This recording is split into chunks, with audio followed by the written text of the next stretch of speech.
ప్రభువైన యేసుక్రీస్తు నామమున ఈ యొక్క సాయంకాలం బైబిల్ స్టడీకి చేరువచ్చిన మీ అందరికీ నా యొక్క హృదయపూర్వక వందనాలు. దేవుని వాక్యాన్ని మనం చదువుకుందాం. ఆదికాండం 15వ అధ్యాయం. లేఖనాల్లో చాలా ప్రశస్తమైన అంశాన్ని మనం క్లుప్తంగా పరిశీలన చేయబోతున్నాం. ఈ దినాల్లో ఒక సిరీస్, లేఖనాలని అలా అర్థం చేసుకోవాలి, వాటి ద్వారా మనం ఏ విధమైన ప్రయోజనం పొందాలి అనే అంశాన్ని మనం గతంలో ధ్యానం చేస్తూ వస్తున్నాం. ఒక మాట చదువుకుందాం. 15వ అధ్యాయం, ఆదికాండం 15వ అధ్యాయము 13వ వచనం చదువుతాను. ఆయన, నీ సంతతి వారు తమది కాని పరదేశమందు నివసించి ఆ దేశపు వారికి దాసులుగా నుందురు. వారు 400 ఏండ్లు వీరిని శ్రమ పెట్టుదురు. వీరు ఎవరికి దాసులవుదురు ఆ జనమునకు నేనే తీర్పు తీర్చుదును. తర్వాత వారు మిక్కిలి ఆస్తితో బయలుదేరి వచ్చెదరు. అలానే 16వ వచనం చదువుకుందాం. నీ 4వ తరం వారు ఇక్కడికి మరలా వచ్చెదరు. నిర్గమాకాండం 1వ అధ్యాయం. నిర్గమాకాండం 1వ అధ్యాయం మొదటి నుంచి చదువుతున్నాను. ఐగుప్తులోనికి యాకోబుతో వచ్చిన ఇశ్రాయేలు పేర్లు ఏమనగా, అయితే ఆ మాట 5వ వచనం ఒక మాట గమనించండి. యాకోబు గర్భమున పుట్టిన వారందరూ 70 మంది. యాకోబు గర్భమున పుట్టినవారు. 7వ వచనం, వారు విస్తరించి, ఇశ్రాయేలులు బహుగా విస్తరించి అభివృద్ధి పొందిరి. అలానే 14వ వచనంలో కూడా వారు విస్తరించినట్టుగా మనం చూస్తున్నాం. అదేవిధంగా న్యూ టెస్టమెంట్ యోధా పత్రిక ఒకే ఒక అధ్యాయం ఉంటుంది, అందులో ఒక వచనాన్ని మనం చూద్దాం. యోధా పత్రిక 5వ వచనం. ఈ సంగతులను మీరు ముందునే ఎరిగి ఉన్నను, నేను మీకు జ్ఞాపకము చేయగోరుచున్నాను. అదేమనగా, ప్రభు ఐగుప్తుల నుండి ప్రజలను రక్షించినను వారిలో నమ్మకపోయిరి. ఆది కాండంలో జరిగిన సంగతి బైబిల్ యొక్క చివరి పుస్తకాల్లో కూడా ప్రస్తావించబడింది. ఐగుప్తులో నుంచి వారు బయటికి వచ్చారు. ఈ సందేశం యొక్క స్టడీ సారాంశం ఒక చిన్న ఆలోచన, ఒక చిన్న వివరణ, గొప్ప ప్రయోజనం. Little understanding, great benefit from the scriptures. ఇదండి ఈరోజు మన థీమ్. ఒక చిన్న అవగాహన, లేఖనాల్లో ఉన్న ఒక చిన్న అవగాహన. ఆ అవగాహనతో మనం లేఖనాలను చదివితే లేఖనాల్లో చాలా గొప్ప ఆశీర్వాదాన్ని మనం పొందుకోబోతున్నాం కదండి. అంశం ఏంటి? Little understanding, great benefit. ఐగుప్తులో నుంచి వచ్చిన ఇశ్రాయేలు ప్రజలు, యాకోబు సంతానం అనేది మనం ధ్యానం చేయబోతున్నాం. 66 పుస్తకాలు చాలా ప్రత్యేకమైనవి. బైబిల్ గ్రంథంలో 66 పుస్తకాల యొక్క అమరిక, వాటి యొక్క విధానం చాలా ప్రత్యేకమైనది. మొదటి 17 పుస్తకాలు చరిత్ర గ్రంథాలు, తర్వాత పద్య భాగం, తర్వాత 5 పుస్తకాలు పద్య భాగం, తర్వాత 17 ప్రవక్తల భాగం. చరిత్ర గడిచిపోయింది, పద్య భాగం జరుగుచున్నది, ప్రవక్తల భాగం జరగబోయే 3 కాలాలు లేఖనాల్లో ఉంటాయి: గతము, ప్రస్తుతం, భవిష్యత్. నేటి దినాల్లో మరి ఎక్కడ చూసినా సువార్త విరివిగా ప్రకటించబడుతుంది. అనేక మంది ప్రభువైన యేసుక్రీస్తు వారిని సొంత రక్షకుడిగా అంగీకరిస్తున్నారు. దాన్ని బట్టి ప్రభువును స్తుతిస్తున్నాం. ఎట్ ద సేమ్ టైం దుర్బోధలు కూడా వ్యాపించినాయి, అనేక కల్ట్స్ ప్రవేశించినాయి. కొత్తగా ప్రభువును నమ్ముకున్న వారు లేఖనాలని వారు చదివేటప్పుడు వారి యొక్క అవగాహన, అండర్స్టాండింగ్ కొరకు చాలా ప్రయత్నం చేస్తారు. చాలామంది సోదరులు అయితే, ప్రభా ఈ లేఖనాలు నాకు బయలుపరచని ప్రార్థన చేసేవాళ్ళు ఉంటారు, ఉపవాసం ఉండేవాళ్ళు ఉంటారు, కనిపెట్టే వాళ్ళు ఉంటారు. ఫలానా పుస్తకం నేను పూర్తిగా అర్థం చేసుకోవాలి ప్రభా, నాకు సహాయం చేయమని గోజాడే వాళ్ళు ఉంటారని, సత్యాన్వేషకులు ఉంటారు. నిజంగా ప్రభు మీద ఆధారపడి పరిశుద్ధాత్మ శక్తులు లేఖనాలను చదవాలని ఆసక్తి కలిగిన వారు చాలామంది ఉన్నారు. వారి ఆశ నిరాశలైపోతున్నాయి. కారణం ఏంటి అంటే, అనేకమైన డినామినేషన్స్, అనేకమైన సిద్ధాంతాలు, అనేకమైన బోధలు బహు విరివిగా వ్యాపిస్తున్నాయి. ఒక రాంగ్ డినామినేషన్ హెడ్స్ని కలుసుకున్నాడు అనుకోండి, ఆ యవనస్తుడు కానీ ఎవరాలు కానీ, ఒకసారి కనుక ఆ డినామినేషన్తో అతను కాంటాక్ట్ అయితే ఇక టోటల్గా అతని యొక్క ఆలోచన విధానమే మారిపోతుంది. ఇక ఆ డినామినేషనల్ వ్యూలో ఆ లేఖనాలు చదవాలి. ఇక అంతే. ఆ లైఫ్ అంతా ఎలా ఉంటుందండి? ఆ డినామినేషన్ చుట్టే ఉంటుంది. ఇప్పుడు డినామినేషన్ కాదు, కొన్ని రకాలైన కల్ట్స్ వచ్చినాయి. వాళ్ళు ఒక ప్రత్యేకమైన డినామినేషన్ ఉండరు, కానీ రహస్యంగా కొన్ని రకాలైన బోధలు బోధిస్తూ ఉంటారు.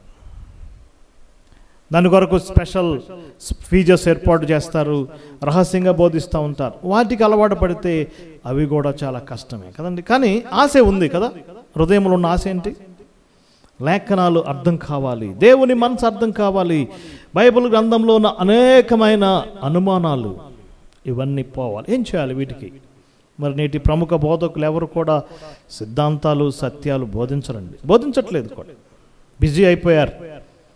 ఒక అంశం తీసుకుని అంశం మీద చాలా క్లియర్గా స్టాండ్ అయి బోధించే బోధకులు చాలా అరుదైపోయారు కదండి. ఈనాడు ప్రతి ఆదివారం ఒకటే బోధ.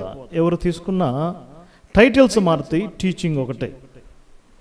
టైటిల్స్ మారుతాయి, థీమ్స్ ఒకటే. ఏంటా థీమ్స్? మీరు త్వరలో ఆశీర్వదించబడబోతున్నారు, త్వరలో నీ స్థితి మారబోతుంది, త్వరలో నీకు విజయం కలగబోతుంది. ఇవే టీచింగ్స్ ఉంటాయి. కాబట్టి ఇక అదే బోధించాలి. కాబట్టి ఇక టోటల్గా సత్యం వైపు ప్రజలను మళ్ళేది చాలా కష్టం. మరి ఈ యవ్వన బిడ్డలు, ఈ నూతనంగా నమ్ముకున్నవారు లేఖనాల్లో నుంచి ఏ విధంగా బెనిఫిట్ పొందుకుంటారనేది మనం కొంచెం చూడబోతున్నాం. ఒక చిన్న ఆలోచన, ఒక చిన్న ఐడియా పాత నిబంధన మీద, మరి విశేషంగా ఓల్డ్ టెస్టమెంట్ బుక్స్ మీద మన గొప్ప మేలు చేస్తుందని నేను నమ్ముతున్నాను. అపోస్తలుడైన పౌలు చాలా గొప్ప మాట చెప్పాడు. దయచేసి చూడండి, అపోస్తల కార్యం గ్రంథం 20 అధ్యాయము 20 వచనం. ప్రయోజనకరమైనదేమి దాచుకొనక నేను మీకు ఇంటింటా బహిరంగంగా చెప్పాను. ప్రయోజనకరమైనది ఏది దాచుకొనలేదు. ఆయన బోధలో మొత్తం ఏముందండి? ప్రయోజనకరమైన అంశాలు ఉన్నాయి. ఒక చిన్న వాక్యం చెప్పినా, ఒక చిన్న పత్రిక రాసినా, ఒక చిన్న మాట మాట్లాడినా పౌలు గారు అది ప్రయోజనకరమైనది. ప్రయోజనకరమైనది ఏం దాచుకోలేదు. రెండవదిగా అదే అధ్యాయము 28-30 వచనాల్లో దేవుని సంకల్పం అంతా తెలుపకుండా, మీకేమీ తెలుపకుండా దాచుకోలేదు. వాట్ ఏ పర్సన్ అండి. సత్యాన్ని చెప్పకుండా నేను దాచుకోలేదు. రెండవది ప్రయోజనకరమైన అన్ని మీకు చెప్పాను. ఈ థీమ్స్, ఈ క్లాసెస్ కూడా ఉద్దేశం అదే. వీటి ద్వారా కొద్దిగైనా, కొంచెం ఆలస్యంగా సరే సత్యాన్వేషకులు దేవుని లేఖనాల్లో నుంచి సత్యం తెలుసుకోవాలని మా ప్రయత్నం. అందుకోసం మనం ఈరోజు ఒక అంశం తీసుకున్నాం. బైబిల్ గ్రంథంలో పాత నిబంధన అంతా ఒక మాటతో ముడిపడి ఉంది, ఒక అంశంతో ముడిపడి ఉంది. ఏంటి అంశం అంటే, ఐగుప్తులో నుంచి వచ్చిన మీరు అనేది మనం ఇప్పుడు చూడబోతున్నాం. ఆ లైన్, ఆ థీమ్ నిర్గమాకాండం నుంచి దాదాపుగా న్యూ టెస్టమెంట్ కొత్త నిబంధనలో కూడా ఆ పదం, ఆ జియోగ్రఫీ, ఐగుప్తుల నుంచి వచ్చిన మీరు నెంబర్ 1. రెండోది యాకోబు సంతానం, యాకోబు గర్భంలో పుట్టిన మీరు. జీనియాలజీ అండ్ జియోగ్రఫీ, ఈ రెండు అర్థం చేసుకోగలిగితే పాత నిబంధనలో ఉన్న చాలా అంశాలు మనకు క్లియర్ అవుతాయండి. జియోగ్రఫీ, ఈజిప్ట్ నుంచి కానానికి వచ్చారు. రెండోది ఒక జీనియాలజీ, యాకోబు గర్భం నుంచి వచ్చారనే మాట మనం చూస్తున్నాం. వీటన్నిటికీ ఆది కాండం 15 అధ్యాయము చాలా కీలకమైనది. కొంచెం ఒక 5 నిమిషాలు మనం వెనక్కి వెళ్తే, జస్ట్ ఆదాము నుంచి చాలామంది కుమారులు కుమార్తెలు వచ్చారు. జలప్రళయంలో అంతా నాశనం అయిపోయారు. 8 మంది మాత్రమే బయటకు వచ్చారు కదండి. 8 sons, 8 టోటల్ నెంబర్. 8 అనేది ఒక న్యూ బిగినింగ్. దేవుడు మరలా ఒక క్రొత్త ప్రోగ్రామ్ స్టార్ట్ చేశాడు. ఎవరి ద్వారా అంటే నోవాహు కుమారుల ద్వారా క్రొత్త ప్రోగ్రామ్ స్టార్ట్ చేశాడు. ఎక్కడైనా సరే 8 అనే మాట లేఖనాల్లో కనపడితే అదొక న్యూ బిగినింగ్. జస్ట్ ఇక్కడికి వచ్చే ముందు ఒక సిస్టర్ గారు నన్ను ప్రశ్న అడిగింది ప్రేయర్ చేయడానికి వెళ్తే, దావీదు 8వ కుమారుడు అని ఉంది కదా బ్రదర్, దినవృత్తాంతాల గ్రంథంలో 7 కుమారుల పేర్లు ఇచ్చారు ఏంటి అని అడిగిందండి. చాలా బాగా చక్కగా నీట్గా స్టడీ చేస్తుంది. ఆమె 75 years ఓల్డ్. ఒక 5 minutes ఎక్స్ప్లెయిన్ చేశాను. 8వ వాడు దావీదు. 8 అనేది ఒక new beginning, royalty, kingdom programme start అయింది. ఎవరి ద్వారా? దావీదు ద్వారా స్టార్ట్ అయింది. మేబీ ఎజ్రా గారు దినవృత్తాంతం రాసేటప్పటికి మేబీ యాక్చువల్గా 8వ వాడు దావీదు, ఒకడు పుట్టి చనిపోయాడు, అందుకే అతని పేరు పెట్టలేదు, 7 పేర్లు ఉన్నాయి అని చెప్పాను కదా. 8 అనేది ఎక్కడ వచ్చినా ఏముంటుందండి? ఒక న్యూ బిగినింగ్. 3 కుమారులు, యాపెతు, హాము, షేము. యాపెతు సంతానం ఒక లిస్ట్ ఇచ్చారు, హాము సంతానం ఒక లిస్ట్ ఇచ్చారు. ఇక వాళ్ళ చరిత్ర ఏంటో మనకు తెలియదు పూర్తిగా. జస్ట్ వాళ్ళ పేర్లు ఇచ్చి వదిలేశారు అంతే. 10వ అధ్యాయంలో ఆదికాండం. షేము సంతానం మాత్రం అబ్రహాం నుంచి మరలా దేవుడు ఒక క్రొత్త ప్రోగ్రామ్ స్టార్ట్ చేశాడు. ఆదికాండం 11వ అధ్యాయంలో ఒక న్యూ బిగినింగ్ స్టార్ట్ అయింది కదండి. ఎవరో వ్యక్తి? అబ్రహాం అనే వ్యక్తితో దేవుడు ఒక న్యూ ప్రోగ్రామ్ స్టార్ట్ చేశాడు. Very simple. ఆదాము నుంచి అబ్రహాముకి 20 తరాలు, 20 జనరేషన్స్. ఆదాము నుంచి నోవాహుకి 10 తరాలు, ఒక స్టాండ్ పాయింట్, ఒక మార్క్ నోవాహు నుంచి అబ్రహాముకి 10 తరాలు, అది ఒక మార్క్. దేవుని యొక్క ప్రణాళిక చూడండి. ఆదాము నుంచి నోవా 10 జనరేషన్స్, దాదాపుగా 1500 సంవత్సరాలు. నోవా నుంచి అబ్రహాముకి 500 years, 10 జనరేషన్స్, ఎగ్జాక్ట్ 20 జనరేషన్స్. దేవుడు ఒక ప్రోగ్రామ్ స్టార్ట్ చేశాడు. 2 ప్రాముఖ్యమైన మాటలు ఉన్నాయి, దయచేసి చూడండి, చాలా ఇంట్రెస్టింగ్ ఉంటాయి. మొట్టమొదటి యెషయా గ్రంథంలో ఆ మాట ఉంటుంది. యెషయా గ్రంథము 51వ అధ్యాయము మొదటి 2 వచనాల్లో, అబ్రహాము ఒంటరి అయి ఉండగా నేను అతన్ని పిలిచితిని.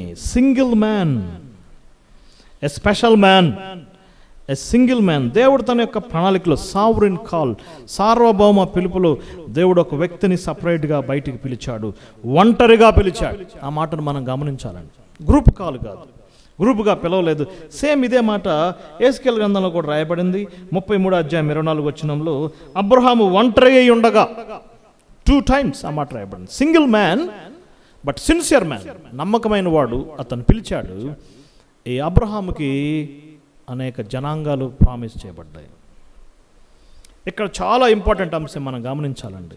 అబ్రహాము ద్వారా ఎన్ని రకాల సంతానాలు వచ్చినాయి? నెంబర్ 1, హాగరు ద్వారా సంతానం వచ్చింది, ఇష్మాయేల్. దేవుడు వారిని దీవించాడు. ఆ మాట చాలా ఆశ్చర్యంగా ఉంటుందండి. అబ్రహాము పొరపాటు చేసినప్పటికీ దేవుడు ఆ జనాంగాన్ని చూడండి 17వ అధ్యాయంలో ఆ మాటలు చదువుతున్నప్పుడు చాలా ఆశ్చర్యం కలుగుతుంది. అందుకే ముస్లిం సోదరులు ఏమంటారంటే, దేవుడి చేత మేమే ఆశ్రయించబడిన వారం అంటారు. ఫస్ట్ జ్యేష్ఠుడు మా ఇష్మాయేలే కాబట్టి వీఆర్ గ్రేట్ పీపుల్ అంటారు. దానికి ఈ యొక్క వాక్యాలు తీసుకుంటారు. చూస్తారా 17వ అధ్యాయంలో ఆ మాట రాయబడిని 20వ వచనం, ఇష్మాయేలును గురించి నువ్వు చేసిన మనవి నేను వింటిని, ఇదిగో నేను అతన్ని ఆశీర్వదించాను, అతనికి సంతాభివృద్ధి కలగజేసి అత్యధికముగా అతన్ని విస్తరింపజేస్తాను.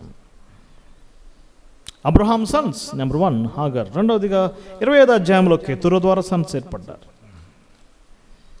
అక్కడ వారి పేర్లు కూడా ఇవ్వబడ్డాయి. ఇంకొంచెం ముందుకు వస్తే అబ్రహాము ఉపపత్నుల ద్వారా కూడా కుమారులు వచ్చారు. 25వ అధ్యాయం 6వ వచనం. కాన్కుబైన్స్ ఎంతమంది మనకు తెలియదు, నేమ్స్ చెప్పలేదండి. ఉపపత్నుల ద్వారా సంతానం, కెతుర ద్వారా సంతానం, హాగర్ ద్వారా సంతానం. కానీ దేవుడు ఏర్పాటు చేసుకున్న వాగ్దాన సంతానం ఎవరండి? శారా ద్వారా వచ్చారు. ఇస్సాకు. మరి ఇస్సాకు దగ్గర ఒక ప్రాబ్లం వచ్చింది. 2 కుమారులు ఇస్సాకుకి, యాకోబు మరియు ఏశావు. దేవుడు ముందే చెప్పేశాడు, నేను చిన్నవాడిని ఎన్నిక చేశాను. So no problem. ఇప్పుడు 15వ అధ్యాయంలో ఒక గొప్ప వాగ్దానం చేయబడింది. నీ సంతానం వారు ఒక చోటుకి వెళ్తారు. 15వ అధ్యాయము చాలా కీలకమైన అధ్యాయం అండి. దేవుడు పాత నిబంధనలో ఏమి చేస్తా వెళ్తాడో, ఏమి చెప్పుకుంటా వెళ్తాడో అదే జరుగుతూ ఉంటుంది. ఒక లైన్ కనపడుతుంది. ముందుగా చెప్తాడు, తర్వాత చేస్తాడు కదా. ముందుగా చెప్తాడు, తర్వాత చేస్తాడు, చెప్తాడు, చేస్తాడు. న్యూ టెస్టిమెంట్లో చేస్తాడు, చెప్తాడు. శిష్యుల పాదాలు కడిగాడు, మీరు ఒకరు పాదాలు ఒకరు కడుక్కోండి. న్యూ టెస్టిమెంట్ ఏమో చేశాడు, చెప్పాడు. ఓల్డ్ టెస్టిమెంట్ ఏమో చెబుతాడు, చేస్తాడు. సో 15వ అధ్యాయం వెరీ వెరీ ఇంపార్టెంట్. నీ సంతానం ఒక చోటకి వెళ్తారు. ఎక్కడికి వెళ్ళారో మనకు తెలుసు కదండి. 105వ కీర్తన 17-18 వచనాలు, ఒకనిని ముందుగా పంపాను. ఎవరా ఒకడు? యోసేపు దాసుడుగా అమ్మబడిను. యోసేపు కూడా అన్నాడు అన్నలతో 45వ అధ్యాయంలో, అన్నలారా మీరు నన్ను అమ్మేసినందుకు బాధపడద్దు, దేవుడు మీ రక్షణ నిమిత్తం ముందుగా నన్ను ఎక్కడ పంపాను. 2 సార్లు ఆ మాట ఉందండి. ఇవే అంశాలు ఈజిప్ట్కి వెళ్ళటం అనే అంశాలే బైబిల్ అంతా రాయబడినాయి. న్యూ టెస్టిమెంట్లో స్టెఫన్ గారు కూడా అదే చెప్పాడు. చూడండి అపోస్తుల కార్య గ్రంథం 7వ అధ్యాయంలో స్టెఫన్ ప్రసంగంలో సేమ్ అదే అంశాన్ని మనం చూస్తాం. దయచేసి చూద్దాం. చూడండి అక్కడక్కడ అపోస్తుల కార్యం 7వ అధ్యాయంలో స్టెఫన్ యొక్క విస్తృతమైన శర్మన్ అంతా దీని మీద ఆధారపడి ఉంటుంది. 7వ అధ్యాయము 8, 9, 10 వచనాలు. సున్నతి నిబంధన ఇచ్చాడు. అబ్రహాము, ఇస్సాకు, యాకోబు 12 గోత్రకర్తలు యోసేపు ఐగుప్తులోనికి పోవటం, అమ్మివేయబడటం, తిరిగి రావటాన్ని మనం చూస్తున్నాం. సేమ్ 13వ అధ్యాయంలో అపోస్తలుడైన పౌలు పిసిదియా ప్రాంతంలో ఆయన కూడా ఇదే అంశాన్ని చెప్పాడు. చూడండి 13వ అధ్యాయం 16-17 వచనాలు. ఇశ్రాయేలు ప్రజలు దేవుడు మన పితరులను ఏర్పరచుకున్నాడు, ఐగుప్తు దేశమందు పరవాసులుగా ఉన్నాడు. న్యూ టెస్టమెంట్లో ఇదే థీమ్. ఆఖరికి యోధా పత్రికలో కూడా అదే మాట మనం చూసాం. ఏ మాట అండి? ప్రభువు ప్రజలను ఐగుప్తుల నుంచి తీసుకొచ్చాడు కదా. ఐగుప్తుకి వెళ్ళటం ఒక గ్రేట్ ప్రామిస్, ఐగుప్తుల నుంచి రావటం ఒక గ్రేట్ యాక్ట్. ఇప్పుడు నిర్గమకాండం 1వ అధ్యాయానికి వచ్చాం. ఒక స్పష్టమైన మాట అక్కడ మనం చూస్తున్నాం. ఇప్పుడు కొన్ని మన వాక్యాల పరిశీలన చేయబోతున్నాం. నిర్గమకాండం 1వ అధ్యాయంలో ఆ మాట మీరు నోట్ చేసుకోండి. యాకోబు గర్భమున పుట్టిన వారందరూ. ఐగుప్తులోనికి యాకోబుతో వచ్చిన పేర్లు. ఆదికాండం 1వ అధ్యాయం ఏదెనుతో స్టార్ట్ అయింది. ఆదికాండం 50వ అధ్యాయము ఐగుప్తుతో ముగించబడింది. Eden to Egypt. ఆదికాండం 1వ అధ్యాయం లైఫ్తో స్టార్ట్ అయింది, జీవం. ఆదికాండం చివరి అధ్యాయం మరణంతో ముగించబడింది. ఎవరు మరణం? యోసేపు మరణం. Before his departure. యోసేపు వెళ్లే ముందుగా తన తండ్రిని పిలిపించుకున్నాడు. టోటల్ మొత్తం స్టోరీ అంతా ఇప్పుడు ఈజిప్ట్కి వచ్చింది. అయితే ఆ మాటలు మీరు గమనించండి. యాకోబు కుమారులు. ఇక బైబిల్ గ్రంథం అంతా సౌలు అనే వ్యక్తి ఎంటర్ అయ్యే వరకు, from exodus 1 to acts 8, total యాకోబు కుమారుల గురించి రాయబడింది. ఇక ఈ ప్రపంచంలో ఏ జాతుల గురించి కాదు, ఏ వ్యక్తుల గురించి కాదు, ఏ ప్రదేశాల గురించి కాదు. ఎవరి గురించి అండి? యాకోబు కుమారుల గురించే. ఒక అంశాన్ని మీకు చెప్పాలి బ్రదర్స్. మనం విశ్వాసము ద్వారా అబ్రహాము కుమారులుగా ఉన్నామంతే, బై ఫెయిత్. కానీ జన్యుపరంగా మనం అబ్రహాము కుమారులం కాదు. శరీర ప్రకారంగా అబ్రహాం కుమారులం కాదు. శరీర ప్రకారంగా, వాగ్దాన ప్రకారంగా యాకోబు కుమారులం కూడా కాదు. వారు ఒక ప్రత్యేకమైన యూనిక్ స్పీస్, ఒక ప్రత్యేకమైన సంతానం. ఈ భూప్రపంచం మీద ఒక ప్రత్యేకమైన సంతానం. ఎవరండి? యాకోబు గర్భమున పుట్టిన 12 మంది, 70 మంది, వేల మంది, లక్షల మంది, millions and millions and millions. ఇక ఇక్కడ నుంచి బైబిల్ అంతా ఒకటే థీమ్. ఏంటి ఆ థీమ్? ఈజిప్ట్లో నుంచి వారు బయటికి రావటం. ఏ కుమారులు అండి? అబ్రహాము కుమారులు కాదు. అబ్రహాము కుమారులు అంటే మళ్ళీ ఇష్మాయిల్కి వెళ్ళాలి, కేతురా సంతానంకి వెళ్ళాలి, ఉపపత్ను సంతానంకి వెళ్ళాలి, ఏశావు సంతానంకి వెళ్ళాలి. నో నో నో, యాకోబు కుమారులు ఆయన. 12 ట్రైబ్స్, 12 గోత్రకర్తలు. వారు విస్తరించారు, అభివృద్ధి పొందారు. ఈజిప్ట్లో దేవుడు వారిని బహుగా విస్తరించాడు. ఈ మాటలు కూడా చాలా చోట్ల రాయబడినాయి. అపోస్తల కార్యం 7వ అధ్యాయంలో కూడా స్టెఫన్ గారు వారు బహుగా విస్తరించారు. ద్వితీయోపదేశకాండం మోషే కూడా మీరు లెక్కకు ఆకాశ నక్షత్రాలు విస్తరించారు కదా.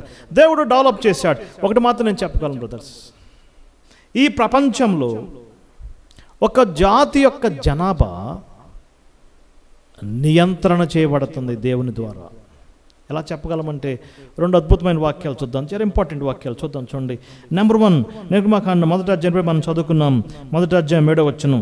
వారు విస్తరించి అత్యధికంగా ప్రబలిరి. అలానే వారు వెట్టి చాకిరీ చేయించుకున్నప్పుడు 14వ వచనం, వారు విస్తరించి ప్రబలారు. 13, 14 వచనాలు. శ్రమ పెట్టిన కొలది విస్తరించారు.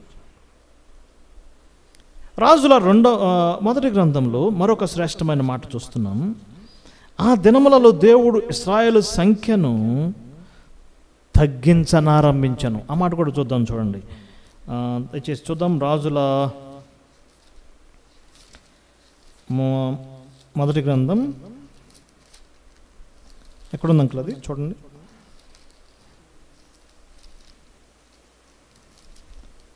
ఆ దినములలో ఇశ్రాయేలు సంఖ్యను ఆయన తగ్గింపనారంభించిననే మాట మన ఆశ్చర్యపరిచిద్ది.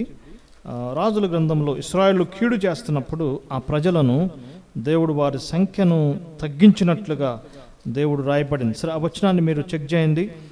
హెచ్చించేవాడు ఆయనే, అభివృద్ధి చేసేవాడు ఆయనే. ఎంతమంది మాలలు ఉండాలి, ఎంతమంది మాదిగలు ఉండాలి, ఎంతమంది తమిళియన్స్ ఉండాలి, ఎంతమంది బ్రిటిష్ వాళ్ళు ఉండాలి, ఎంతమంది పటేల్స్ ఉండాలి, అదేం లెక్కలేదండి. ఎవరి గురించి లెక్క ఉంది? ఇస్రాయేల్ జాతి గురించి. హిట్లర్ 60 లక్షల మందిని చంపాడు. దేవుడు కంట్రోల్ చేస్తున్నాడు. ఎన్ని లక్షల మంది బ్రదర్? 60 lakhs. ఒకవేళ 60 lakhs చంపబడకపోతే ఇప్పుడు ఏమయ్యేది? వాళ్ళ జనాభా క్రోర్స్ అయ్యేది కదా. వాళ్ళ జనాభా క్రోర్స్ ఆఫ్ క్రోర్స్ అయితే ఆ కానాన్ ల్యాండ్ వారికి పట్టిద్దా? గుంటూరు కృష్ణా అంత ఉండే ఆ ల్యాండ్ కోట్ల మందికి పట్టిద్దా బ్రదర్? దేవునికి తెలుసు. ఆ యొక్క యాకోబు కుమారుల ఆ వంశావళి, ఆ జీనియాలజీ, ఆ జన్యుపరమైన లైన్ కంట్రోల్ చేయబడుతుంది. ఎవరి ద్వారా? దేవుని ద్వారా చేయబడుతుంది. సో దేవుడు ఆశ్చర్యంగా మోషేని లేపుకున్నాడు. మోషే ద్వారా వారికి విడుదల కలిగింది. వారు గొప్ప మహత్కార్యాలతో బయటకు వచ్చారు. ఇంతవరకు బాగానే ఉంది. కానీ ఇప్పుడు మనం చూస్తున్నాం వివిధ స్టేజెస్లో దేవుడు ఆ లైన్ గురించే మాట్లాడుతున్నాడు. రెండవదిగా ఐగుప్తు నుంచి వచ్చిన సంగతిని ప్రస్తావిస్తున్నాడు. ఎందుకు ఈ మాటలు చేయబడినాయి అంటే ఆ లైన్ని దేవుడు ఒక స్పెషలైజ్ చేశాడు. వారికి ఒక కొన్ని ప్రత్యేకమైన ఆధిక్యతలు ఇచ్చాడు. వారిని ఇశ్రాయేలీలు. ఎవరిలో నుంచి వచ్చారండి? ఇశ్రాయేల్లో నుంచి వచ్చారు. అందుకని ఏమన్నారు వాళ్ళని? ఇశ్రాయేలీలు. ద్వితీయోపదేశకాండం 7వ అధ్యాయం 14 వచనం, భూమి మీద ఉన్న సకల వంశస్థులలో మీరు ఏమవుతారండి? హెచ్చించబడతారు, ఆశీర్వదించబడతారు. దయచేసి చూద్దాం 7వ అధ్యాయం 14 వచనం. ద్వితీయోపదేశకాండం 7వ అధ్యాయం 14 వచనం, భూమి మీద ఉన్న సకల వంశములలో లేకపోతే సమస్త జనుల కంటే నీవు ఎక్కువగా ఏమవుతావండి? ఆశీర్వదించబడతావు. అలానే 4వ అధ్యాయంలో కూడా మంచి 7వ అధ్యాయం 6వ వచనం, నీ దేవుడు యెహోవాకు ప్రతిష్ఠితమైన జనం, నీ దేవుడు యెహోవా భూమి మీద ఉన్న సమస్త జనుల కంటే నేను ఎక్కువగా ఎంచాడు. చాలా గొప్ప మాట అది. మనం దీన్ని చాలా సీరియస్గా తీసుకోవాలి. ఒక ప్రత్యేకమైన జన్యుపరమైన లైన్ని దేవుడు ప్రత్యేకపరిచాడు. ఇక అది వారికే. ఇక ఈ ప్రపంచంలో ఎవరికి వారితో కలిసే అవకాశము లేదు. సమూయేలు గారు కూడా, దావీదు గారు కూడా 7వ అధ్యాయంలో గొప్ప మాట అన్నాడు. చాలా శ్రేష్టమైన మాట. దయచేసి చూద్దాం. చూడండి, 2వ గ్రంథం 7వ అధ్యాయంలో ప్రభు మరి దావీదుతో వాగ్దానం చేసినప్పుడు, ఆయన కృతజ్ఞతగా ప్రార్థన చేసినప్పుడు ఆయన అన్నమాట నిజంగా ఆశ్చర్యపరిచింది. మనం దయచేసి చూద్దాం. ఇవన్నీ మన లేఖనాల్లో ఉన్నాయి. 7వ అధ్యాయంలో 23వ వచనం, నీకు జనులగుటకై వారిని విమోచించున్నట్లుగా నీకు ఖ్యాతి కలుగునట్లు నీ జనులను బట్టి నీ దేశమునకు భీకరమైన కార్యాలు చేశావు. అంతేకాకుండా నీ జనము వంటి జనం లోకమందు మరి ఎక్కడుంది? ఏమంటున్నాడండి? నీ జనం వంటి జనం లోకమందు మరి ఎక్కడుంది? No special person. అలానే దినవృత్తాంతాలు 2వ గ్రంథం 6వ అధ్యాయం 5వ వచనం, మోషే పలికాడు, నెక్స్ట్ దావీదు పలికాడు. 2 గ్రేట్ లీడర్స్. దేవుడు వారి ద్వారా పలికించిన మాట. వారి యొక్క ప్రత్యేకతలు మనం చూస్తున్నాం. 6వ అధ్యాయంలో అదే మాట చూస్తున్నాం. 6వ అధ్యాయంలో దినవృత్తాంతం 2వ గ్రంథం 6వ అధ్యాయం సొలొమోను చేసిన ప్రార్థనలో కూడా సొలొమోను గారు కూడా దీన్నే ప్రస్తావించాడు. 2వ దినవృత్తాంత గ్రంథం 6వ అధ్యాయము ఇశ్రాయేల్ ప్రజల యొక్క ప్రత్యేకతలు అందులో చెప్పాడు. అలానే రాజుల మొదటి గ్రంథం 8వ అధ్యాయంలో కూడా తను చేస్తున్న ప్రార్థనలో కూడా చెప్పాడు, నువ్వు ప్రత్యేకపరిచావు. దేవుడు ఇప్పుడు వారిని బయటికి తీసుకొచ్చాడు. వారికి అనేకమైన ఆజ్ఞలు, కట్టడలు, శాసనాలు, నియమాలు ఇచ్చాడు. సబ్బాత్ ఇచ్చాడు. సబ్బాత్ అంటే ఏంటి బ్రదర్? విశ్రాంతి దినం ఆచరణ ఇచ్చాడు. 31వ అధ్యాయం దయచేసి చూద్దాం. ఆ మాట చాలా శ్రేష్టమైనది. ఒక 2 నిమిషాలు మనం దాని గురించి ఆలోచన చేస్తే ఇప్పుడు పరిశీలన చేయబోతున్నాం. ద్వితీయోపదేశకాండం 4వ అధ్యాయం 2-3 వచనాలు నోట్ చేసుకోండి. 4వ అధ్యాయము 46-47 వచనాలు, మోషే ఇశ్రాయేలుకు నియమించిన శాసనములు, కట్టడలు, న్యాయ విధులు కదా. ఇశ్రాయేలు కంటే ఎవరికి? యాకోబు గర్భమును పుట్టి ఐగుప్తులో నుంచి బయటకు వచ్చిన వారు. మనం గమనించాలండి, ఐగుప్తులో ఉన్నప్పుడు ఆజ్ఞలు ఇవ్వలేదండి. ఐగుప్తులో ఉన్నప్పుడు దేవుడు వారికి నియమాలు, శాసనాలు ఇవ్వలేదు. ఐగుప్తు నుంచి బయటకు వచ్చిన తర్వాత, ఎర్ర సముద్రం దాటిన తర్వాత, దానితో తెగదంపులు చేసుకున్న తర్వాత దేవుడు ఇచ్చాడు. ఈనాడు చాలామంది బయలుదేరారు, ఇవన్నీ పాటిస్తేనే మనకు విడుదల అంటున్నారు. నో, విడుదల చేయబడినాక దేవుడు వారికి ఏమి ఇచ్చాడండి? ఆజ్ఞలు, శాసనాలు ఇచ్చాడు. అలానే నిర్గమాకాండం 31వ అధ్యాయంలో కూడా చూడండి, ఈ మాట చాలా శ్రేష్టమైన మాట. చాలా స్పష్టంగా దేవుడు ఒక అగ్రిమెంట్ చేశాడు. ఏంటో అగ్రిమెంట్ అంటే ఈ యొక్క విశ్రాంతి దినం గురించిన కట్టడ 17వ వచనం, నాకును ఇశ్రాయేలుకు మధ్య అది ఎల్లప్పుడూ గుర్తై ఉంటుంది. విశ్రాంతి దిన ఆచారము వారు ఆచరించాలి, అది నిత్య నిబంధన. అందుకే ఇశ్రాయేలు జాతికి పడిన ఆ యొక్క సబ్బాత్ ఈ ప్రపంచంలో ఏ జాతికి ఇవ్వలేదండి. Never never never ever never. నేను మళ్ళీ రిపీట్ చేస్తున్నాను. ఈనాడు విశ్రాంతి దినం గురించి చాలా గొప్ప థీరీస్ తీసుకొచ్చి మీరు విశ్రాంతి దినం పాటించట్లేదు, నరకానికి వెళ్తారని చెప్పే చాలామంది బయలుదేరారు. కానీ వాటి మాత్రం మనం గమనించాలి. ఆ రూల్ ఎవరికి ఇచ్చాడండి? ఇశ్రాయేలు ప్రజలకి. Never never never ever never, ఎవరికి ఇవ్వలేదు, వారికి ఇవ్వబడింది. అనేకమైన ఆజ్ఞలు ఇచ్చాడు. అందుకే 147వ కీర్తన 19-20 వచనాల్లో ఆయన ఇశ్రాయేలుకి ఆజ్ఞలను కట్టడి ఇచ్చాడు. ఏ జనమునకు ఆయన ఇలా చేసి ఉండలేదు. మలాకీ గ్రంథం 4:4 వచ్చిన హోరేబు కొండ మీద ఇశ్రాయేలు అందరి కొరకై ఇచ్చాడు కదా. దీనికి ఒక 2 రూల్స్ వస్తున్నాయి. ఒకటి జీనియాలజీ ఇంపార్టెంట్, ఒక వంశక్రమం ఎవరిది? యాకోబు గర్భం పుట్టాలి. రెండవదిగా ఐగుప్తులో నుంచి రావాలి. మరి ఇండియన్స్ మనం ఎక్కడున్నామండి? ఈ 2 మనకు పాసిబుల్ కాదు. ఏం పాసిబుల్ కాదు? యాకోబు గర్భాన రాలేదు, రెండోది ఐగుప్తు నుంచి మనం బయటికి రాలేదు. మనం ఇప్పుడు ఎక్కడున్నామండి? ఇండియాలో ఉన్నాము. మరి మనకి ఎలా వర్తిస్తాయి? ఆ పరిశీలన చేయబోతున్నాం. అందుకనే చూద్దాం, చూడండి, ఒక్కొక్కటిగా మనం చూద్దాం. ఎగ్జాంపుల్గా జడ్జెస్. యెహోషువ గారు వచ్చాడు. యెహోషువ గారు వారిని కానాన్లోకి ప్రవేశించాడు. అక్కడి నుంచి మాట ఎన్నిసార్లు రిపీట్ అయిందో మనం చూద్దాం. నిర్గమకాండం, లేవ్యాకాండం, సంఖ్యాకాండం, ద్వితీయోపదేశకాండం, యెహోషువ గ్రంథంలో మాటికి ఒకటే, ఐగుప్తు నుంచి మీరు వచ్చారు, ఐగుప్తు నుంచి మీరు వచ్చారు, ఐగుప్తు. అందుకంటే వారు ఆన్ ద వే విల్డర్నెస్లో ఉన్నారు కాబట్టి మాటికి ఉపయోగించాడు. సరే బ్రదర్, అయిపోయింది కదా. అయిపోయినా దేవుడు మాటికి ఎందుకు అంటున్నాడు అనేది మనం చూడబోతున్నాం బ్రదర్. చూద్దాం. నెంబర్ 1, మొట్టమొదటిది ఇయర్స్ గడిచినాయి, న్యాయాధిపతుల కాలం వచ్చింది. న్యాయాధిపతుల గ్రంథం దయచేసి చూడండి, జడ్జెస్ 6:8. ఒక 20 verses మనం పరిశీలన చేయబోతున్నాం. దేవుడు ఆ మాట ఎందుకు ఉపయోగించాడు? ఒక చిన్న అవగాహన.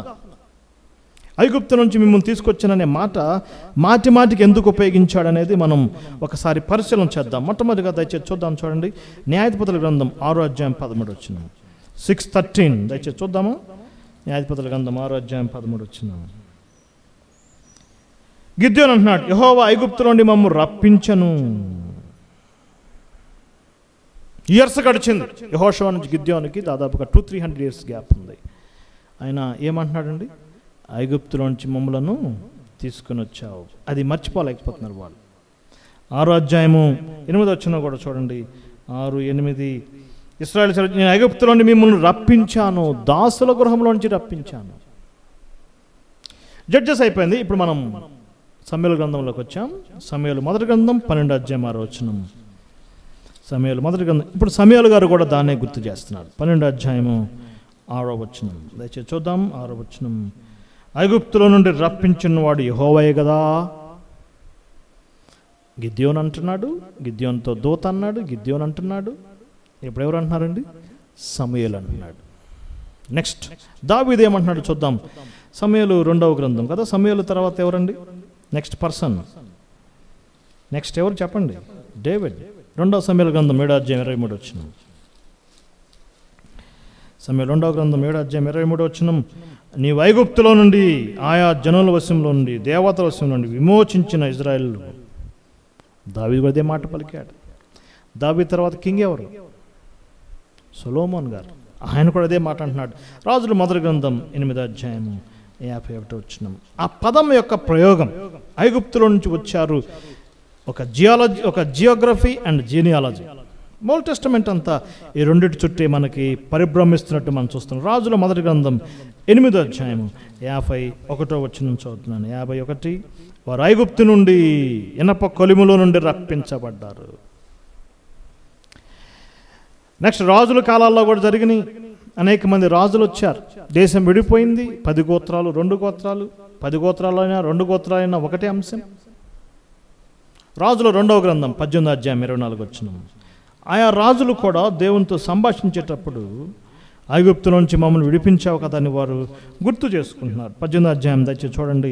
రాజుల 2వ గ్రంథం 18వ అధ్యాయము 24వ వచనం. నేను అక్కడక్కడ కొన్ని చూజ్ చేసుకున్నాను, మీరు ఓన్గా పర్సనల్గా స్టడీ చేస్తే మీకు చాలా కనపడుతుంది. 18వ అధ్యాయంలో కూడా ఆ మాటలు ఉంటాయి. ఇశ్రాయేలు ఐగుప్తులో నుంచి బయటకు వచ్చిన సంగతిని రాజులు గుర్తు చేస్తారు. అలానే ఇప్పుడు మనం కీర్తన గ్రంథంలోకి వచ్చాము. కీర్తన గ్రంథంలో చాలా రెఫరెన్సెస్ ఉన్నాయండి. దేనికి సంబంధించి ఉన్నాయి? ఐగుప్తుకి వెళ్ళటం, ఐగుప్తులో నుంచి బయటికి రావటం, వాటిని వారు గుర్తు చేసుకోవటం. 105వ కీర్తన దయచేసి చూద్దాం. చూడండి, ఇప్పుడు పోయటిక్ బుక్స్లోకి వచ్చాం. అక్కడ దాదాపుగా కీర్తనలన్నీ అవే ఐగుప్తుల నుంచి వచ్చిన యాకోబు సంతానం వారికి వారు రాసుకున్న పాటలే మనం చూస్తున్నాం. ముందుగా 89వ కీర్తన 10వ వచనం. 89 అందులో 89వ కీర్తనలు, నీ బాహుబలం చేత శత్రువులు, చూడండి, సంపబడిన వారి సమానంగా నీ రహబును ఐగుప్తును నలిపివేసితివి, నీ బాహుబలం చేత నీ శత్రువులను చెదరగొట్టితివి. 89:10. 88 80వ కీర్తన 8వ వచనం. ఇది బాగా ఫేమస్ వర్డ్స్. నీవు ఐగుప్తులను ఒక ద్రాక్షవల్లి తెచ్చితివి. 105వ కీర్తన దాదాపు 105, 104, 106 ఒకే రకంగా ఉంటాయి. అందులో కూడా ఈ మాటలు మనకి రికరెన్స్గా కనపడతా ఉంటాయి. 105వ కీర్తన 23వ వచనం చూడండి. ఇశ్రాయేలు ఐగుప్తులోనికి వచ్చును, యాకోబు హాము దేశమందు పరవాసిగా ఉండెను. ఆయన తన ప్రజలకు ఏం చేశాడండి? బహు సంతాపవృద్ధి కలగజేశాను. 106వ కీర్తన కూడా సేమ్ అవే ఉంటాయి. 106వ కీర్తన ఆ యొక్క విమోచన గురించి. వారు ఐగుప్తులో 7వ వచనం, ఐగుప్తులో మా పితరుని అద్భుతములు అనుగ్రహించారు. న్యాయాధిపతుల కాలంలో అదే థీమ్, రాజుల కాలంలో అదే థీమ్, పోయట్స్ కవుల కాలంలో అదే థీమ్. ఇప్పుడు ప్రవక్తల గ్రంథాల్లోకి వచ్చాం. మేజర్ ప్రాఫిట్స్ ఎవరండి? యెషయా, ఇర్మియా, హోషేయ కదా. ఇప్పుడు ఆలోచించారా? హోషేయ గారిని ఏమన్నారంటే minor prophet in major prophet in minor prophets. 12 మంది చిన్న ప్రవక్తల్లో పెద్ద ప్రవక్త. ఎందుకంటే ఎక్కువ అధ్యాయాలు. హోషేయ గ్రంథంలో మనకు చాలా వచనాలు దొరుకుతాయి. 12 అధ్యాయం 3 వచనం చూడండి. ప్రవక్తలు కూడా సేమ్ ఇదే లైన్ మనం చూస్తున్నాం. హోషేయ గ్రంథం 12 అధ్యాయము 13వ వచనం. హోషేయలో చాలా అసలు ఆ యొక్క ఎలోగరి స్టార్టింగ్లో ఉన్న వేశ్యను వివాహం చేసుకోవటం, ఇదంతా ఐగుప్తులో నుంచి మిమ్మల్ని బయటకు తీసుకొచ్చానని దేవుడు గుర్తు చేయడానికి అవన్నీ చేయించాడు, ఆ ఫీట్స్ అన్ని. దయచేసి చూద్దాం. 12 అధ్యాయం 13వ వచనంలో మాట చూడండి. ఐగుప్తుల దేశం నుండి రప్పించాను, ప్రవక్త ద్వారా వారిని కాపాడాను. 13:4లో కూడా చూడండి. మీరు ఐగుప్తు దేశం నుంచి వచ్చింది మొదలుకొని నేను తప్ప మీకు ఏ రక్షకుడు లేడు. ఆమోసు గ్రంథం 2వ అధ్యాయం 10వ వచనం. వీళ్ళిద్దరూ ఒకేసారి దాదాపుగా ప్రవచించారు. ఎప్పుడైనా హోషేయ గ్రంథం చదివితే ఆమోసు గ్రంథం చదవాలి, ఆమోసు గ్రంథం చదివితే హోషేయ గ్రంథం చదవాలి. ఒకేసారి ప్రవచించారు. కంటెంపరీస్ 10 గోత్రాల గురించి ప్రవచించారు. ఆయన కూడా ఇదే థీమ్. 2వ అధ్యాయం చూడండి 10వ వచనంలో ఏ మాట రాయబడింది? 2:10. వారు ఐగుప్తు దేశం నుంచి మేము రప్పించాను. 3:1 ఐగుప్తు దేశం నుండి యెహోవా రప్పించిన ఇశ్రాయేలులారా. 100 సంవత్సరాలు గడిచినా పరిస్థితులు మారినా థీమ్ మారలేదు కదా. ఏంటి థీమ్? ఐగుప్తులో నుంచి మిమ్మల్ని నేను తీసుకుని వచ్చాను. 10 గోత్రాలు చెరకెళ్ళిపోయారు, అషూరుకి వెళ్ళిపోయారు. ఇప్పుడు యెషయా గ్రంథంలో చూద్దాం. ఈ యెషయా గారు 2 గోత్రాలు చెరలోకి వెళ్ళబోతుందని ఆయన ప్రవచించాడు. ఈ మేజర్ ప్రాఫిట్స్ వారు చెప్పిన వాటిల్లో కూడా మనకి యెషయా గ్రంథంలో కూడా మీరు ఒక చిన్న స్టడీ చేయండి. యెషయా గ్రంథంలో కూడా ఎక్కడెక్కడ ఉంది అది మీ స్టడీ కొరకు ఇస్తున్నాను. ఎందుకంటే అన్ని వచ్చిన నేనే చెప్పుకుంటూ వెళ్తే మీరు స్టడీ చేయాలి. యెషయా గ్రంథంలో కూడా చాలాసార్లు ఆ మాట ఉంటుంది. ఏ మాట అండి? ఐగుప్తులో నుంచి నేను మిమ్మల్ని తీసుకుని వచ్చాను. ఇర్మియా గ్రంథంలో ఒక 2-3 వచనాలు చెక్ చేద్దాం. 34 అధ్యాయం 13 వచనం.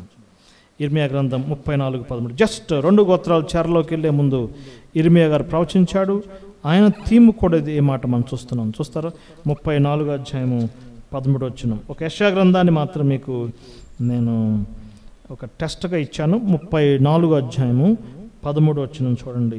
దాసుల గృహమైన ఐగుప్తు దేశం నుంచి మిమ్మల్ని తీసుకొచ్చాను. 32:2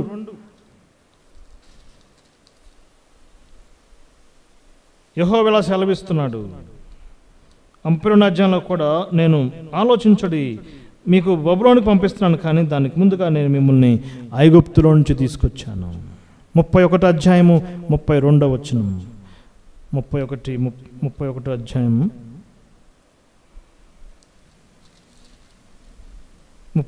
31. ఇదిగో నేను ఇశ్రాయేలు వారితోనూ యూదా వారితోనూ క్రొత్త నిబంధన చేయబోతున్నాను, ఐగుప్తుల నుండి వారిని రప్పించినప్పుడు. గమనించారా? ప్రియర్ చెరకెళ్లే ముందు కూడా అదే మాట చెప్పాడు. న్యాయాధిపతుల కాలంలో, రాజుల కాలంలో, కీర్తన రాయబడిన కాలాల్లో, చెరకు ముందు కాలాల్లో ఇదే మాట. ఇప్పుడు చెరకెళ్ళారు కదా, చెరకెళ్ళిన వారు ఎవరెవరు? యెహెజ్కేలు, దానియేలు చెరలో ఉన్నారు. మరి వారేం చెప్పారు? వారి యొక్క రాతలు, బోధల్లో కూడా ఇవే మాట మనం చూస్తున్నాం. దానియేలు గారు చూద్దాం. దానియేలు గ్రంథం 9 అధ్యాయం 15 వచనం. ఆయన చేసిన గొప్ప శ్రేష్టమైన విజ్ఞాపన. 9 అధ్యాయంలో దానియేలు యొక్క గొప్ప విజ్ఞాపన మనంతగానో ఆకట్టుకుంటుంది. 80+ దాదాపుగా 80+ ఇయర్స్ ఏజ్లో ఆయన లేఖనాలను చదువుతున్నాడు, ప్రార్థన చేస్తున్నాడు, గోనె పట్ట కట్టుకుని ప్రార్థన చేస్తున్నాడు. ఆయన చేసిన ప్రార్థనలో ఇది జ్ఞాపకం చేసుకున్నాడు. చూడండి, దానియేలు గ్రంథము 9 అధ్యాయం 15 వచనం. ప్రభువా మా దేవా, నీవు నీ బాహుబలం వలన నీ జనమును ఐగుప్తులో నుంచి రప్పించావు. ఎక్కడ చెప్పాడండి ఇది? చెరలో ఉండి చెప్పాడు. చెరలో ఉన్న రెండవ ప్రవక్త ఎవరు? యెహెజ్కేలు గారు. యెహెజ్కేలు గ్రంథం 20 అధ్యాయం 10 వచనం. ఆయన రెండవసారి చెరలోకి వెళ్ళాడు, అంటే సెకండ్ అటాక్లు తీసుకెళ్లారు. ఆయన యొక్క మాటల్లో కూడా ఇదే మాట మనం చూస్తున్నాం. 20 అధ్యాయం 10 వచ్చింది. దయచేసి చూడండి. 20:10 వారు ఐగుప్తు దేశం నుంచి రప్పించాను, అరణ్యంలోకి వారిని తోడుకుని వెళ్ళాను. 20 అధ్యాయం 6 వచనంలో కూడా చూడండి. సకల దేశాలకు ఆభరణమైన మీరు ఐగుప్తులో నుంచి రప్పించాను. చెరలో ఉండి కూడా థీమ్ ఏంటండి? ఐగుప్తులో నుంచి వచ్చారు. ఇక ఆ యొక్క లైన్తో, ఆ స్టోరీతో ముడిపడింది యాకోబు గర్భాన పుట్టాలి, ఐగుప్తులో నుంచి బయటకు వచ్చిన జనాంగం ప్రత్యేకమైన జనాంగం. ఇక ఆ జనాంగం ఈ ప్రపంచంలో ఎక్కడా లేదు. వారు ఒక స్పెషల్ నేషన్. ఇప్పుడు చెరలో నుంచి బయటకు వచ్చారు 70 సంవత్సరాలు అయిపోయిన తర్వాత. జెరుబ్బయల్ కాలంలో వచ్చారు, ఎజ్రా కాలంలో వచ్చారు. చెరలో నుంచి తిరిగి వచ్చిన తర్వాత హగ్గై గారు ఏమన్నాడు దయచేసి చూద్దాం. ఫస్ట్ టీం హగ్గై గారు వచ్చారు. హగ్గై గారు కూడా ఇదే గుర్తు చేశాడు. చూడండి, హగ్గై గ్రంథం 2వ అధ్యాయం 5వ వచనం. హగ్గై, జకర్యా, మలాకి వీరు పోస్ట్ ఎగ్జిలిక్ తిరిగి వచ్చిన తర్వాత ఉన్న ప్రవక్తలు. 2వ అధ్యాయం 5వ వచనం. మీరు ఐగుప్తులో నుండి వచ్చినప్పుడు నేను మీతో చేసిన నిబంధన జ్ఞాపకం చేసుకోండి. చాలా ఆశ్చర్యం. 70 సంవత్సరాలు బబులోన్లో ఉండి తిరిగి వచ్చారు. తిరిగి వచ్చిన వారితో హగ్గై ఏమంటున్నాడు చెప్పండి? ఐగుప్తుని వచ్చిన సంగతి జ్ఞాపకం చేసుకోండి. హగ్గై గారు ఆయన అయిపోయిన తర్వాత దాదాపుగా 100 ఇయర్స్కి నెహెమ్యా గారు వచ్చాడు. నెహెమ్యా గారు కూడా ఇదే గుర్తు చేస్తున్నాడు. దయచేసి చూద్దాం. నెహెమ్యా గ్రంథం 9వ అధ్యాయం 10వ వచనం కదా. రాజుల కాలంలో, న్యాయాధిపతుల కాలంలో, ప్రవక్తల కాలంలో, తిరిగి వచ్చిన వారి కాలంలో ఒకటే లైన్, ఒకటే థీమ్. ఏంటి ఆ థీమ్? యాకోబు సంతానమైన మీరు తిరిగి వచ్చారు, మీరు తిరిగి వచ్చినప్పుడు ఐగుప్తు నుంచి వచ్చారు అనేది మాట. నెహెమ్యా గ్రంథం 9వ అధ్యాయం దయచేసి చూడండి 10వ వచనం. 9-10 ఫరోయు అతని దాసులందరూ, అతని దేశపు జనులందరూ గౌరవంగా ప్రవర్తించినప్పుడు సూచక్రియల చేతను, మాతృకల చేతను నీవు వారిని బయటికి తీసుకొచ్చావు కదా. ఇక ఓల్డ్ టెస్టిమెంట్ క్లోజ్ అయిపోతుంది. నెహెమ్యా తర్వాత మలాకి వచ్చాడు, మలాకితో క్లోజ్ అవుతుంది. కానీ స్టోరీ క్లోజ్ కాలేదు. 400 సంవత్సరాల మౌన కాలం వచ్చింది. ఇప్పుడు సువార్తల్లోకి వచ్చాము కదా. యేసుప్రభు వారు ఎక్కడికి వెళ్ళాడండి? బాలుడుగా ఉన్నప్పుడు ఐగుప్తుకి వెళ్ళాడు కదా. వెళ్ళాడా లేదా? అప్పుడు మరలా ఈ యొక్క ప్రవచనం కోట్ చేయబడింది. ఐగుప్తులో నేను పిలిచి తిని. మత్తయి సువార్త ఆ మాటలు మనం చూద్దాం. స్వప్నమందు వారు ఐగుప్తుకి వెళ్ళాలని చెప్పబడింది. 15 వచనం, 2వ అధ్యాయం 15 వచనం. అప్పుడు అతడు రాత్రి వేళ శిశువును తల్లిని తోడుకొని ఐగుప్తుకి వెళ్ళి ఐగుప్తులో నుండి నా కుమారుని పిలిచి తిని. సువార్తల్లో కూడా సేమ్ అదే కదండి. సువార్తలు మనకి ఎక్కువగా పస్కా పండగ గురించి మనం చూస్తాం. ఏంటి పస్కా పండుగ? దేన్ని ఆధారం చేసుకుని చెప్పబడింది? ద్వితీయోపదేశకాండంలో మోషే గారు చాలా వారికి చెప్పాడు. నువ్వు ఐగుప్తులో దాసుడుగా ఉన్నావని జ్ఞాపకం చేసుకో. దేవుడు నిన్ను విడిపించాడని జ్ఞాపకం చేసుకో. పస్కా పండుగ యొక్క ఉద్దేశం ఏంటి అంటే, ఇశ్రాయేలు ప్రజలు ఐగుప్తి దాస్యం నుంచి విమోచించబడ్డారనే గుర్తుగా ఏం చేయాలండి? పస్కా పండగ ఆచరించాలి. సువార్తలు కూడా పస్కా పండగ చేసినప్పుడల్లా ఏం గుర్తొస్తుందండి? ఐగుప్తు నుంచి విమోచించబడ్డారు. కరోనా వచ్చిన కొత్తలో బెంజమిన్ నెతన్యాహు గారు ఒక మాట అన్నాడండి. ఈ statement right or wrong check చేయండి మీరు. ఫరోనే జయించాం, కరోనాను ఈజీగా జయిస్తాం. ఫరోను జయించాం, కరోనాను ఈజీగా జయిస్తాం. ఫరో సంగతి ఎప్పుడు సంగతి?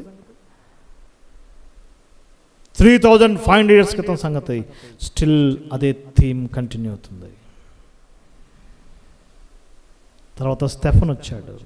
స్టెఫన్ ప్రసంగంలో కూడా ఐగుప్తు నుంచి మీరు బయటకు వచ్చారు.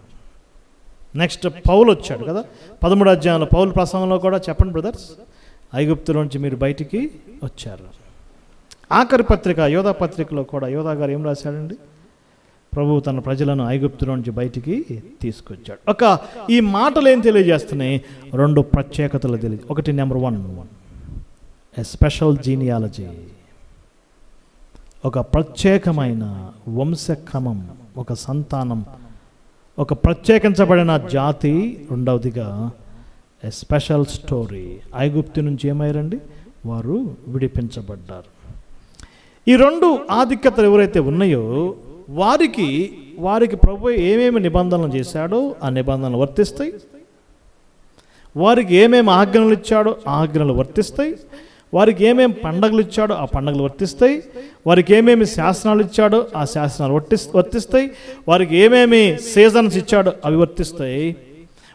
వారికి ఏమేమి విశ్రాంతి దిన ఆచారాలు ఇచ్చాడో అవి వర్తిస్తాయి. వారికి ఏమేమి వాగ్దానాలు ఇచ్చాడో అవి వర్తిస్తాయి. అందుకే రోమపత్రిక 9వ అధ్యాయంలో అపోస్తలుడైన పౌలు చాలా స్పష్టంగా చెప్పాడు, వీరు ఇశ్రాయేలీయులు, దత్తపుత్రత్వం, మహిమ, నిబంధనలు, అర్చనాచారాలు, వాగ్దానాలు వీరివి శరీర ప్రకారం. ఆ మాట గమనించి, ఏ ప్రకారం అండి? శరీర ప్రకారం. రోమపత్రిక 1వ అధ్యాయంలో కూడా శరీరమును బట్టి దావీదు సంతానం. ఆ శరీర ప్రకారమైన మాట ఒక జెనెటిక్ లైన్. ఇప్పుడు చెప్పండి బ్రదర్స్, మనం ఆ జెనెటిక్ లైన్కి సంబంధించిన వారం కాదు. బై ఫెయిత్ అబ్రహాం సన్స్, కానీ by nature we are not the sons of Jacob, we are not the children of Israel. So ఇశ్రాయేలుకు చెప్పిన పండగలు, ఆచారాలు మనకు వర్తించవు. గుడారాల పండగ అంటారు, ఆ గుడారాల పండగ తీసుకొని దీనిలో కలిపేశారు. తైలాభిషేక పండగలు, పూరీము పండగలు, పస్కా పండగలు కొద్దిమందేలండి. వీరు కొన్ని గ్రూప్స్, కొంతమంది. ఇంకొంతమంది ఒక గ్రూప్ ఆఫ్ పీపుల్ విశ్రాంతి దినం స్ట్రెస్ చేస్తారు. విశ్రాంతి దినం చేయకపోతే నరకానికే. వాళ్ళకి డైరెక్ట్గా డెలిబరేట్గా చెప్పొచ్చు, దేవుడు అది ఎవరికి ఇచ్చాడండి? ఒక స్పెషల్ లైన్కి ఇచ్చాడు. అది కూడా ఎక్కడి నుంచి రావాలి? ఐగుప్తులో నుంచి విమోచించబడిన వారికి ఇవ్వబడిన ఆజ్ఞలు, నియమాలు, శాసనాలు, కట్టడలు. అంతేకాదు వాగ్దానాలు కూడా వారివే. మనం ఎన్ని ఉపవాసాలున్నా, ఎన్ని బైబిల్ స్టడీస్కి అటెండ్ అయినా, ఎన్ని చోట్ల మీటింగ్స్కి వెళ్ళినా, వారికి చెప్పిన వాగ్దానాలు మనకేమాత్రం వర్తించవు. నేటి క్రైస్తవ ప్రపంచం వాగ్దానాల చుట్టూ తిరుగుతుంది. అనేక వందల వాగ్దానాలు ఐగుప్తులో నుంచి విమోచించబడిన వారికి ఇచ్చాడు. ఈనాడు ఐగుప్తి కానాను దేశానికి మనకి 4000 kilometers డిస్టెన్స్ ఉంది. ఎంత డిస్టెన్స్? 4000. డిస్టెన్స్ పరంగా దూరంగా ఉన్నాం. అంతేకాదు ఆ లైన్కి కూడా మనం దూరంగా ఉన్నాం. We are Indians. Our genealogy is different. ఈ చిన్న అవగాహన, అబ్రహాము గర్భంలో పుట్టిన 12 నుంచి వచ్చిన జనాభా, వాళ్ళ హిస్టరీ, దేవుడు వారిని విడిపించాడు, వారికి ఇచ్చిన నియమాలు, శాసనాలు, కట్టడలు, వాగ్దానాలు, నిబంధనలు కూడా అవి వారికే వర్తిస్తాయి. అన్ని జనులైన మనకు వర్తించవు. మరి మన స్టోరీ ఎక్కడి నుంచి స్టార్ట్ అవుతుంది? ఇండియా స్టోరీ బైబిల్ ఎక్కడి నుంచి స్టార్ట్ అవుతుంది? మనం సెకండ్ పార్ట్ మనం చూస్తాం. ఒకటి మాత్రం వాస్తవం, ఓల్డ్ టెస్టమెంట్ ఏ బుక్ చదివినా దేవుడు ఒకటే మాటికి గుర్తు చేస్తాడు. ఏంటది? ఐగుప్తులో నుంచి మీరు వచ్చారు. డిఫరెంట్ ఏజెస్, డిఫరెంట్ పీరియడ్స్లో ఆ మాట మాత్రం మానట్లేదు. ఆశ్చర్యంగా యోధా గారు కూడా, యేసుప్రభు సోదరుడైన యోధా పత్రిక రాశాడు. ఆయన కూడా అదే గుర్తు చేశాడు. ఏం గుర్తు చేశాడండి? ప్రభు ఐగుప్తులో నుండి ఇశ్రాయేలు ప్రజలను విమోచించాడు, కానీ వారు నమ్మకపోయారు. ఇప్పటికి కూడా ఆ జాతి నమ్మట్లేదు. ఎవరిని? మెస్సియాను స్వీకరించట్లేదు. ఒకరోజు రాబోతుంది, జాతి మొత్తం, యాకోబు సంతానం మొత్తం ప్రభు వైపు తిరిగే రోజు రాబోతుంది. యాకోబు ఆపద దినం వస్తుంది, వారికి శ్రమలు వస్తాయి, భయంకరమైన శ్రమలు కలుగుతాయి. ఆ శ్రమల తర్వాత వారు ప్రభు వైపు తిరుగుతారు, పశ్చాత్తాపడతారు. యాకోబు సంతానం రక్షించబడుతుంది. ఇది గ్రేట్ అంశం. ఒక చిన్న పరిశీలన చేసి నేను ముగిస్తాను. చర్చ్ ఆఫ్ క్రైస్ట్ సోదరులు వారు బోధన ఏం చేశారంటే, ఒక మాట దయచేసి చూడండి. లూకా సువార్త 1వ అధ్యాయంలో మరియా దూతకు చెప్పిన వాగ్దానం, యాకోబు వంశస్థులను యుగ యుగములు ఏలును ఉంది కదా ఆ మాట. మరికి దూత చెప్తాడు కదండి, నువ్వు సర్వోన్నతుని కుమారుడు పడతాడు, నీకు సర్వోన్నత శక్తి నిన్ను కమ్ముకుంటుంది, యాకోబు వంశస్థులను యుగ యుగములు ఏలతాడు. ఆశ్చర్యకరంగా అందులో చాలామంది గొప్ప బోధకులు ఉన్నప్పటికీ ఈ వచనం దగ్గర వాళ్ళు తలకిందులు అయిపోయారండి. దయచేసి నేను మళ్ళీ చూస్తాను, ఆ మాట నోట్ చేసుకోండి. లూకా సువార్త 1వ అధ్యాయము 33వ వచనం, ఆయన యాకోబు వంశస్థులను యుగ యుగములు ఏలును, ఆయన రాజ్యము అంతము లేనిదై ఉండును. ఇక్కడ చేంజ్ చేసి పడేశారు మొత్తం టోటల్. ఇప్పుడు ఆ యాకోబు వంశస్థులు మనమే అంటారు. బ్రదర్స్, మనమా? యేసుప్రభు రాజ్యం స్థాపించేశాడు, అయిపోయింది. ఆయన రావడంతో రాజ్యం స్థాపించబడింది. ఇక ఇదే రాజ్యం, మరలా ప్రత్యేకమైన రాజ్యము లేదు అని లేఖనాలని ట్విస్ట్ చేశారు. ఒకటి మాత్రం వాస్తవం, మనం యాకోబు సంతానం కానే కాదు, యాకోబు వంశస్థులం కాదు. ఆ వాగ్దానం వారి కొరకుంది. రేపు ప్రభువారు యాకోబు వంశస్థులను ఏలటానికి రాబోతున్నాడు. చిన్న అవగాహన టోటల్ ప్రోగ్రామ్ చేంజ్ చేసింది. మనం అబ్రహాం కుమారులం బై ఫెయిత్, అంతేగాని ఇశ్రాయేలు కుమారులము కాదు. ఇశ్రాయేలుకు చెందిన ఏవి మనకి వర్తించవు. ఈ చిన్న అవగాహన లేఖనాల్లో గొప్ప ప్రయోజనం మనకి కలగజేస్తుంది. దేవుడి లేఖనాలను దీవించును గాక.